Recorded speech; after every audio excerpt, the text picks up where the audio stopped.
everybody is so captivated by this. Well, Like, I get it. Coming off the Johnny Depp Amber Heard thing, like that was the best court drama that we've seen in the last 10 years. Like it was, I watched it. This won't be televised. Well, that's a bummer. Because See, now I'm not interested anymore. I know, it's quite sad. Settle it There outside are of court. reports now that, and again, obviously, it's all hearsay, right? That's a good legal word. I don't know if that's a legal word. You know, I've never... Is that a legal word? An out-of-court statement used for the truth of the matter asserted. That's like what they teach you in law school. Hearsay? Wow. That's what hearsay. Oh, really? Hey, everybody. Welcome to the Brotherly Love Pod. It's Friday. We're back in the house with the older brother, Welcome Joe. back, Joe. Round of applause. Thank you. Joe is out of town. If you didn't notice, Joe's back in the house. He was zooming in the last episode. It really sucked. Honestly, I hated it. I loved it.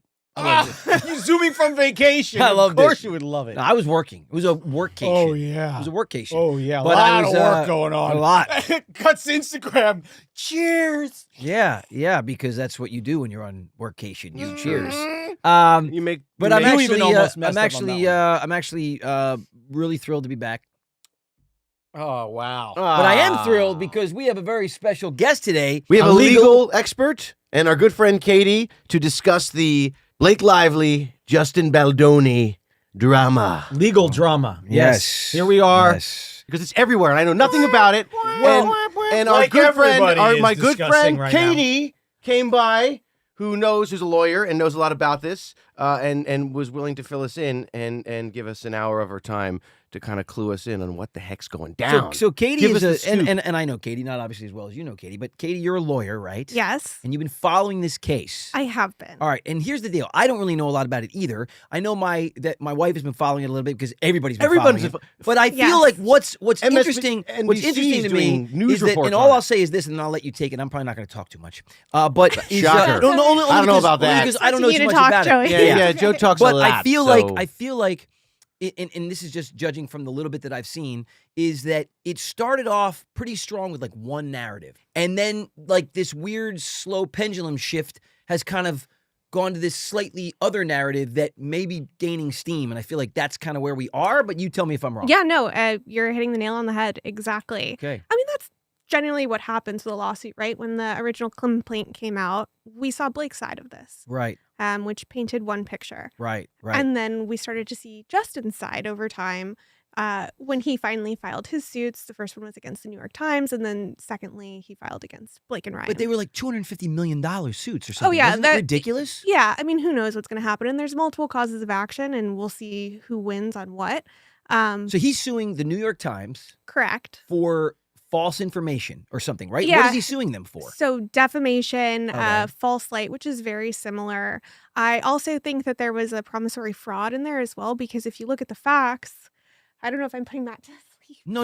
Honestly, I love all this stuff. No, What not is that. No, I was gonna say- it's oddly mirroring the Drake lawsuit. what's He's promising? suing everybody too. He What's- is. Defamation is right. I'm not as up to speed on Drake, but I feel like What? now I need to go down that rabbit hole, but it reminds me of Johnny Depp and Amber Heard. Okay. So what's promising? You just said what's the promising Promissory fraud. thing? Promissory fraud. What is that? Hold on, I got to bring something. You just said it reminds you of the Amber Heard Johnny Depp thing. Yes. What's crazy about this case is that there's not even a relationship or a divorce at play. No. It's just this weird, crazy. It's Well, like they're going through a breakup, but yet Why is there it getting was so never much a relationship. attention? Like what? Is, What's promissory? Can you tell me what that is? What they're basically alleging here is that there was a promise made. They didn't intend to comply with that promise, the New York Times. And then they were effectively damaged because of it. And what I think that they're trying to say here, and everything here is alleged, or my opinion, let's just caveat that Right. quickly. Right. I think what they're trying to say is originally Justin's team was given something like 14 hours to respond Okay. when the New York Times was going to put out the original article. Okay. They didn't even get the 14 hours. The article was actually published early. Right. So Yeah. Wow. Okay. So they Right. have a point there. So he may have a point he there. may have a point there, and we're going to have to see, as more facts come out, as more evidence gets included here. Right. This is going to take time, but I don't think it's going away anytime soon. Doesn't seem to be. No. And he's suing Blake and Ryan Correct. too. And what's he suing them for? Well, Kind of the same stuff or what? similar things Okay. here, right? Definitely defamation. Right. And then they're also suing him or Blake is suing him for sexual harassment and retaliation. I saw that. So just to recap, because we jumped right into this. From my interpretation, because I really am just picking scraps from tabloids and news Just like I articles do here in and the there. trash. Yeah, just like I do in the neighborhood. Sort of every nosing Thursday. through the trash. Okay, so correct me if I'm wrong. I might be wrong. They made this movie together. Okay. Yes. Wait, This allegedly. is, what is it? No, allegedly. they actually made the movie. You get carried away with the alleged. They allegedly made this movie. And remember, this isn't financial advice. This is just my opinion. They allegedly did everything. But if you do want some Doesn't even financial apply. advice, go buy gold with Roslyn Capital. Yeah. No, I'm kidding. This gets really Bronson Capital comes on the screen. So Not I love William sponsored. Devane. They have a new William Devane, who does those commercials, he goes like this. Yeah. Back in the day when battleships were made to stand the test of time. Gold. I love those commercials. He's great. I buy gold from Roslyn Capital. It's so okay, good. hold on. Hold on. We're Listen, wait. And if you want to wait. get Andy's new gold bar, it's Andy on the front.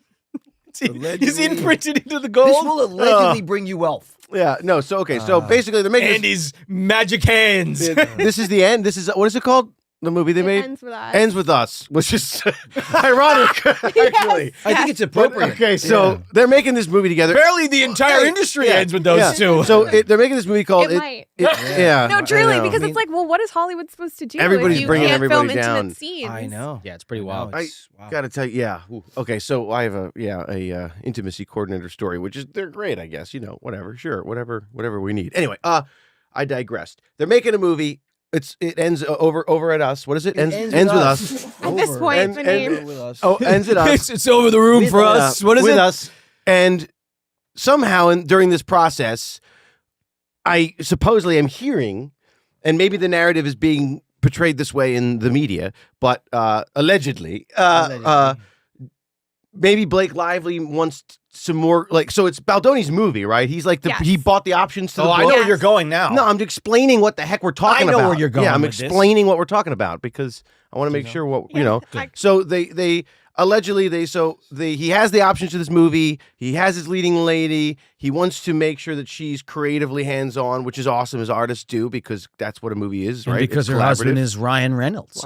You interrupted me. Sure, whatever. And then he feels like creatively the narrative is being portrayed that they maybe Blake and her husband Ryan maybe took over this movie like a little too hands-on and tried to push him out of his own freaking film. Yes. Not allegedly. That's pretty obvious. It does. She even said it herself. Did you see that Yes, clip of the her? clip does not make her look good. Oh my gosh, she's sitting there at a like the Q&A after or before a film or something. It was like 2 years ago. I don't know what the context of it was. She was promoting one of her brands at the time. I think maybe Betty Buzz or. Okay, and somebody asked her Bitty boop. a question in regards. I don't know the exact question, but it was unless you do. Do you know the exact question? Oh, I watched it, but I couldn't. I know it's like it's somewhere Word Say- for word, what it's- did she start say? it No, off- I'm just kidding. As long as you start off with she allegedly said Allegedly you're said. fine. well, no, the question I'm just was gonna say somewhere that in around everything in life. everything. now. It was somewhere around like what do you find? What do you think people are most surprised about you, Blake Lively, when you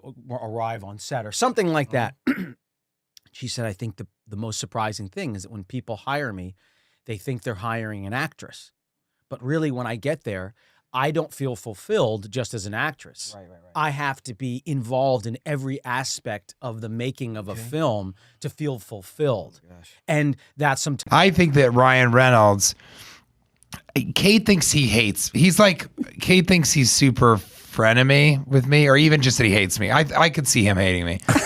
But I said on Hot Ones, I went on Hot Ones and I said that, what was great about Deadpool is they covered up his handsome face because he's so distracting. He must know this, but it's so distracting to look at him, and guys don't want to laugh at him because he looks like the guy that fucked your high school girlfriend. And then girls don't really want to laugh at him. They just think he's cute, so they'll just look at him. Like Ryan Gosling. Girls don't care if he is talking or acting. Accurate. Yeah, So exactly. So I think, but he's such a good comedian that when you cover his face, he's so quick, he's so funny. So I love him as a comedian.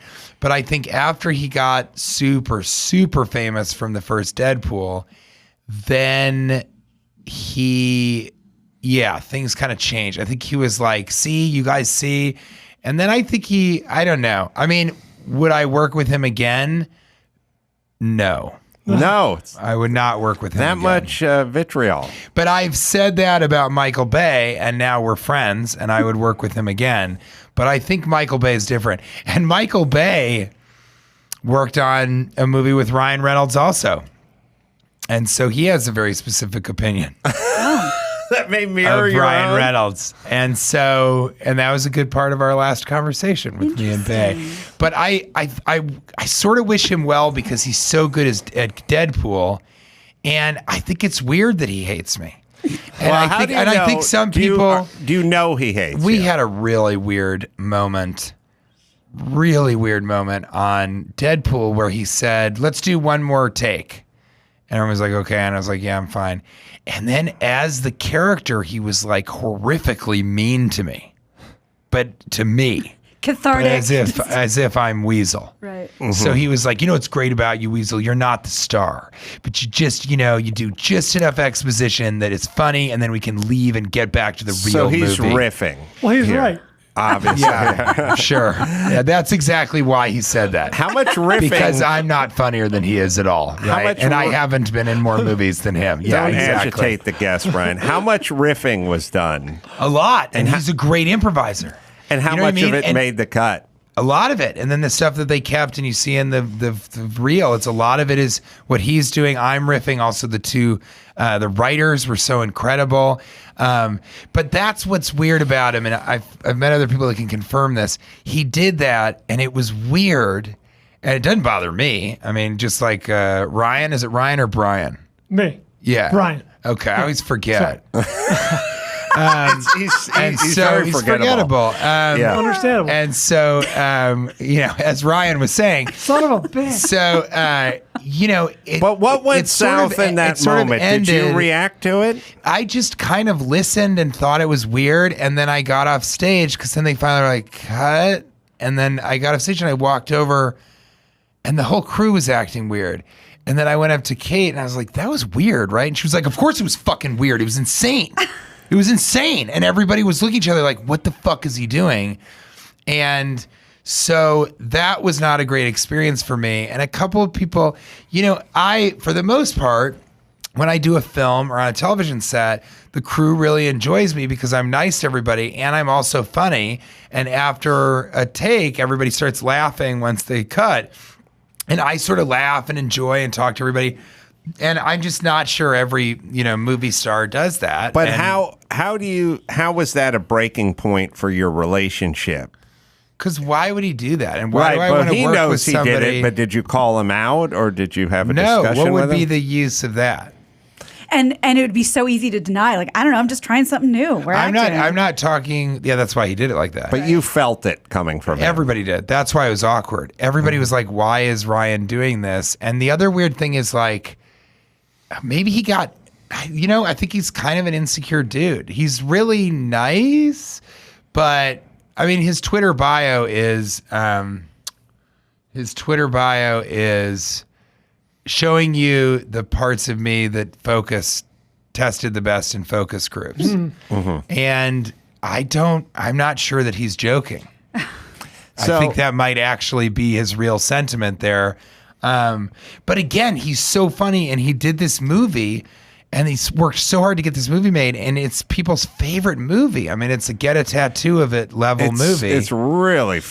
It's got one a of the lot of funniest. great stuff, but it's that stuff with you and he in the bar. It's just Great. the best. And it's some of the funniest stuff ever filmed. Yeah, and so I think that maybe there was some part of him that frustrated him. I can't begin to guess what his deal is. That you were getting as many, maybe more accolades from the movie? I think there's some of that, which doesn't make any sense to me because I love when other people get laughs.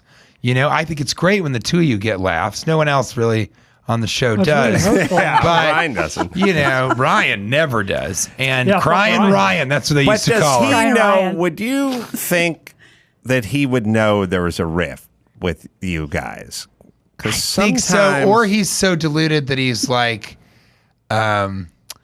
Or he's so deluded that he's like, everybody loves me.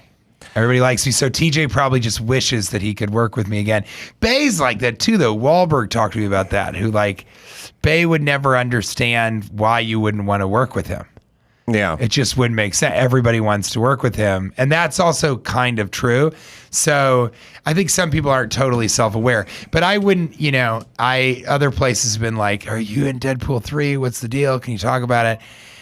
And it's like, I would not have done Deadpool 3 if they came to me and they were like, we want you to do Deadpool 3 and we're going to pay you twice as much. Over that one incident? It's that. There's that certainly component. But really the real reason is the same reason I left Silicon Valley, which is I don't really think you should do something for more than 5 years. I think it's weird to just go back and play Weasel at 10 years later or something like that. He's been doing Avatar for 14 years. I know, exactly. Here we go, Ryan, again with these Avatar references. Yikes. Can we get another Avatar for you? Is Ryan Reynolds not the friendly face we've come to know? It's a bold question, but recent revelations are challenging the charismatic star's carefully crafted image. Matthew Lawrence, known for his roles in Boy Meets World and various 90s classics, recently shared an eyebrow-raising story about working with Ryan on the 1998 film Bolt Neck. At the time, Ryan was just beginning to establish himself in Hollywood. But according to Matthew, this young rising star wasn't as receptive to direction as people might assume. Rumor has it that harsh words were exchanged, tantrums were thrown, and the set became a battleground of creative differences. Yet this isn't the first sign that Ryan's well-crafted public image is showing cracks. With talk of legal drama involving his wife, Blake Lively, and director Justin Baldoni, the chatter is only growing louder. Fans are left wondering if these revelations are just a glimpse of a much bigger storm on the horizon. But that's only scratching the surface. Before Ryan soared to superstardom, he was cast in Bolt Neck, a lower-profile project backed by producers with Oscar nominations under their belts. On paper, it looked like a promising setup for a young actor eager to prove himself. But behind the scenes, tension brewed. Matthew Lawrence claims Ryan tried to infuse the role with slapstick humor, almost as if he was channeling Jim Carrey instead of delivering the performance the producers wanted. When they asked him to dial it back and take a more serious approach, the friction grew. Apparently, any criticism directed at Ryan ignited his temper. Word around the set was that he'd storm off, leaving everyone else scrambling to maintain a professional atmosphere. The producers, known for their credibility and accolades, stood firm in their vision. Their frustration was clear.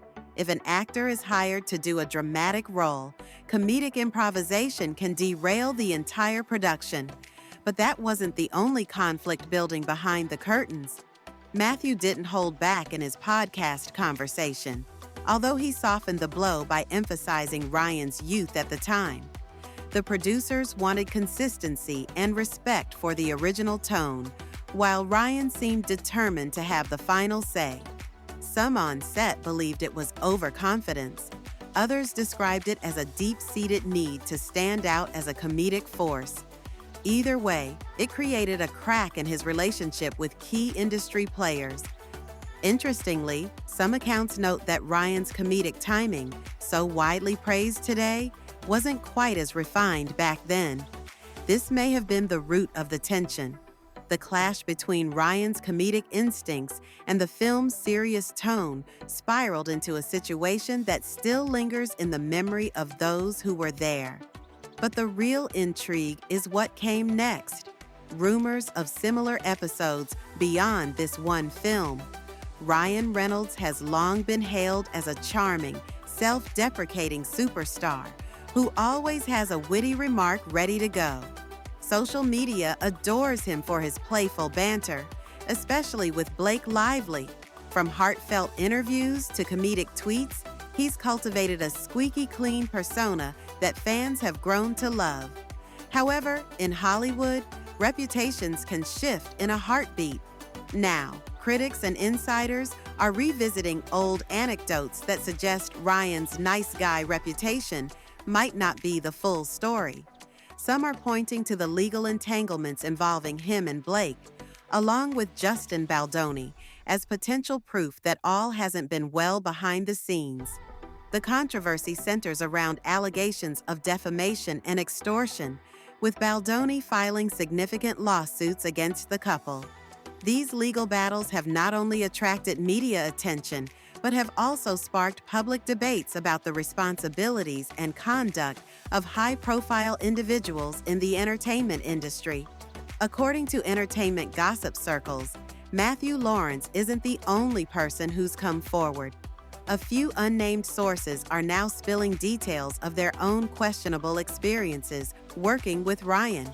Some claim he's wonderful one day and unapproachable the next, showing an unpredictable streak that can be tough to navigate. At the same time, not everyone is jumping on the bandwagon.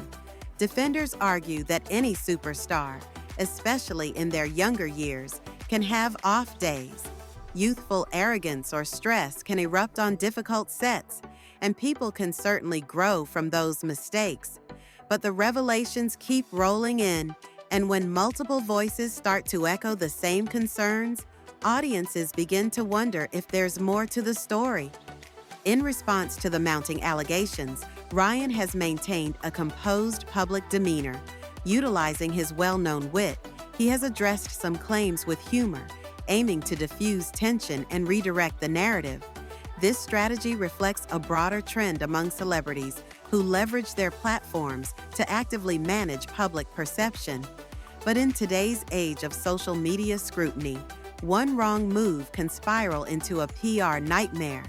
And as more voices join the conversation, the pressure to address the situation head-on grows. Will Ryan's humor and charm be enough to weather this storm? Public relations can make or break a celebrity's trajectory. Ryan's brand hinges on his likability, which has helped him secure major roles and even business ventures outside of acting. If more negative stories emerge, it might impact the confidence studios have in him. After all, big-budget productions depend on bankable stars, whose reputations are just as vital as their talent. But it's not just about the movies he's in. Projects with his wife, brand partnerships, and even the loyalty of his massive social media fan base could hang in the balance. Hollywood is forgiving when a scandal is minor or fleeting, but persistent talk of troubling behavior can erode trust.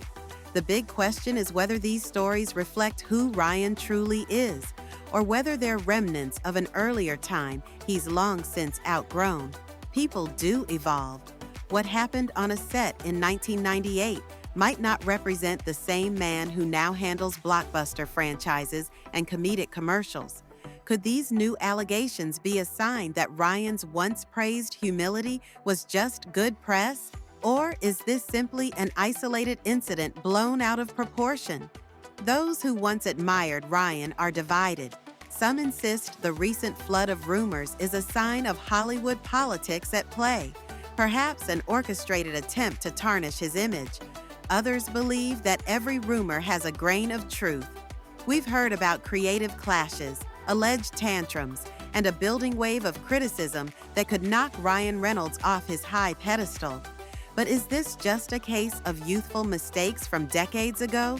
Or is there something deeper lurking behind that trademark grin? Only time and maybe more insider accounts will tell. One thing is for sure, the Hollywood rumor mill isn't slowing down, and where there's smoke, there's often fire. So, what do you think? Is Ryan simply being targeted by opportunistic insiders looking to cash in on a good story? Or have these controversies exposed an unsettling truth about one of Hollywood's most beloved stars? Let us know in the comments. If you enjoy diving into the untold stories of entertainment's biggest names, be sure to like this video, subscribe to the channel, and tap that notification bell. Because in a world where reputations can shift in an instant, you won't want to miss what happens next.